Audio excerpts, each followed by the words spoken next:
దాని దగ్గర ఎలాంటి ఆధారాలు ఉన్నాయో తెలుసుకోవాలి. అలా అయితే మనం దాన్ని బట్టి నెక్స్ట్ ప్లాన్ చేయొచ్చు అని అయితే జ్యోత్స్న అనుకుంటూ ఉంటుంది. దీపకి నిజం తెలిసిందంటే ఖచ్చితంగా ఇంటికి వచ్చే తీరుతుంది. దాన్ని రాకుండా ఎలా అయినా ఆపాలి అని చెప్పేసి జ్యోత్స్న అయితే దీపకి ఫోన్ చేస్తూ ఉంటుంది. ఇక దీప అయితే చాలా స్పీడ్‌గా శివనారాయణ వాళ్ళ ఇంటికైతే వస్తూ ఉంటుంది. చాలా స్పీడ్‌గా శివనారాయణ ఇంటికి వస్తుంటే జ్యోత్స్న ఫోన్ చేస్తూ ఉంది.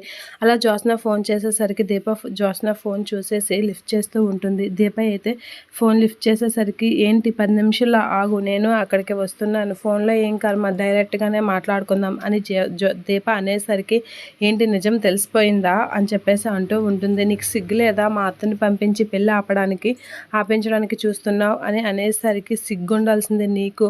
అంతా తెలిసినా పెళ్లి చేసుకోవడానికి రెడీ అయ్యావు. నేను నిజం బయట పెట్టే తీరుతాను. ఈ పెళ్ళి ఆపకుండానే చూస్తాను.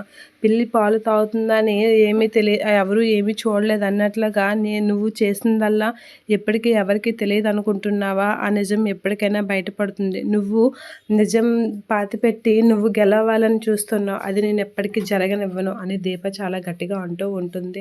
నువ్వు ఏం చేసినా సరే, ఎంత చేసినా సరే, నువ్వు చెప్పాల్సిన నిజాన్ని అక్కడే పాతి పెడతాను. నువ్వు ఎప్పుడు గేమ్ స్టార్ట్ చేసినా ఆ గేమ్ని అక్కడే ముగిస్తాను అని చెప్పేసి జ్యోత్స్న అంటూ ఉంటుంది. ముగించిన చోటే ప్రారంభిస్తాను, అక్కడే నా గెలుపుకి ప్రాణం పోస్తాను అని చెప్పేసి దీప అయితే వార్నింగ్ ఇస్తూ ఉంటుంది జ్యోత్స్నకి. అలా వాళ్ళిద్దరూ మాట పెంచుకుంటూ ఉంటారు. నువ్వు ఎంత అన్నా సరే, నువ్వు మోసంతో గెలిచిన దేవుడు ఇద్దరికి ఛాన్స్ ఇస్తాడు.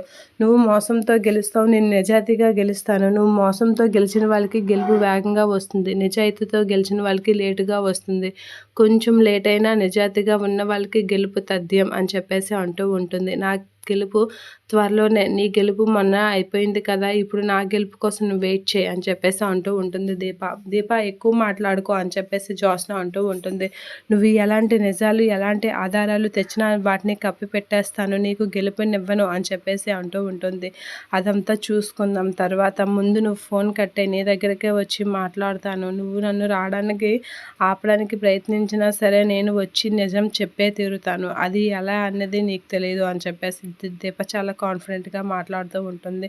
అలా దీప కాన్ఫిడెంట్ చూసి జ్యోత్స్న అయితే చాలా భయపడుతూ ఉంటుంది. ఇక దీపనైతే బెదరగొట్టడానికి, అక్కడ రానివ్వకుండా ఆపడానికి చాలా ప్రయత్నిస్తూ ఉంటుంది. అయినా దీప ఏమాత్రం జంకకుండా నీకు ఎలా అయినా సరే నేను తగిన బుద్ధి చెప్పే తీరుతాను అనేది అంటూ ఉంటుంది. అలా అంటూ కొద్దిసేపు ఆగు, అసలు నిజం బయటపడాక చూద్దాం అని చెప్పేసి అంటూ ఉంటుంది. దీప అని గట్టిగా అరుస్తూ ఉంటుంది.